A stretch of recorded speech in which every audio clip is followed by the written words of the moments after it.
Hello, welcome to another episode of This, That, and the Other, and I hope everybody had nice holidays. And I actually received a suggestion on another video to do about the history of white bread. I have been asking for suggestions on videos to do because my list is diminishing and I'm not making as many videos, mainly because I'm running out of subjects to talk about. But suggestions help me even more.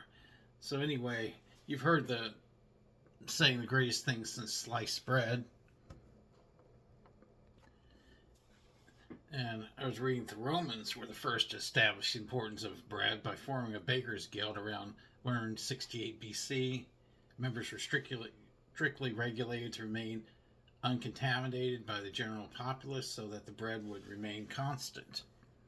White bread throughout the years has been a sign of quality. And breads made with the whitest flour or made with milk, eggs, and butter were reserved for the elite, while the coarser, darker loaves were saved for the general populace. Bakers in medieval England closely hoarded their secrets of bread making and enforced a 7-year apprenticeship on anyone who wished to learn the art of making fine textured white breads. There was a time of famine or war or other disasters. Bread and wheat were the first things to be closely guarded or regulated. During the Industrial Revolution, the invention of the steam engine revolutionized the process of by which white bread was made. It wasn't until the mid 1800s that a Swiss engineer invented a new kind of mill to replace the commonly used water-powered mills.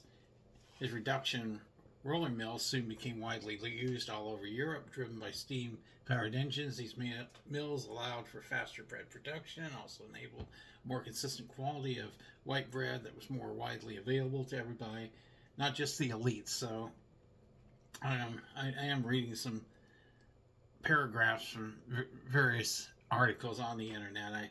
I'm trying to get away from doing that. I'm trying to store more of the information in my mind and just kind of like discuss it as I do these videos. And some of this, it's better just to read what I see instead of trying to put the information into words. Sliced bread became popular after the slicing machine was invented by Otto Frederick Rohwedder of Davenport, Iowa in 1928. The machine was quickly adopted by Wonder Bread, the first company to mass produce and sell pre-sliced white bread. And there are a variety of different types of breads around that you can get from bakeries. You got baguettes, garlic bread, different Jewish breads, bagels, just various things. And now I'm not really going to get into the history of that. Just was able looking at what I was able to find out on the history of white bread itself. I saw that ancient Egyptian aristocracy had access to white bread, and in Egypt, about 2500 BC, bread also made with grass grains.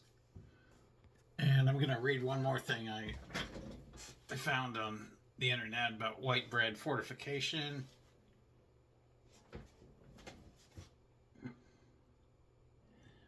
White, while a brand and wheat germ discarding milling process can help improve white flour's shelf life, it does remove nutrients like some dietary fiber, iron, beef, vitamins, micronutrients, and essentially fatty acids. The U.S. government mandated since 1941 fortification of white flour-based foods with some of the nutrients lost in milling, like thiamine, riboflavin, niacin, and iron. This mandate came in response to the vast nutrient deficiencies seen in U.S. military recruits at the start of World War II. This fortification led to nearly universal eradication of deficiency diseases in the U.S., such as pellagra and beriberi, deficiencies of niacin, thiamine, respectively.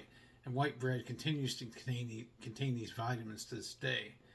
Folic acid is another nutrient that some governments have mandated is added to enriched grains like white bread. In the U.S. and Canada, grains have been fortified with mandatory levels of folic acid since 1998 because of its important role in preventing birth defects.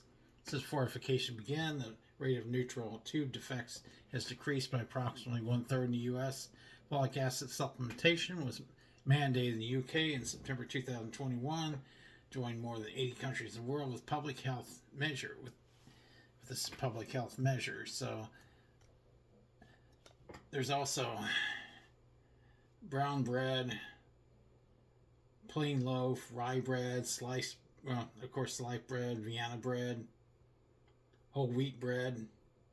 So, like I said, I'm not really going to go into other types of bread except white bread. That was what was requested, and so what I was able to find out on the history was just kind of like a few articles here and there about the history of white bread. And I appreciate the fact this person suggested that I do a video on that. Another one has been suggested as well, which I'm going to be researching and doing a video on as well in the future. And like I've said before, I'm still looking for ideas on shows to do. If it's feasible, I will research it and I will put a video together on it like I did with this one. And as always, I want to wish everybody happy New Year for the upcoming year of 2024, and it's a good year for you. And as always, like, subscribe, like, subscribe, share. As always, thanks for watching.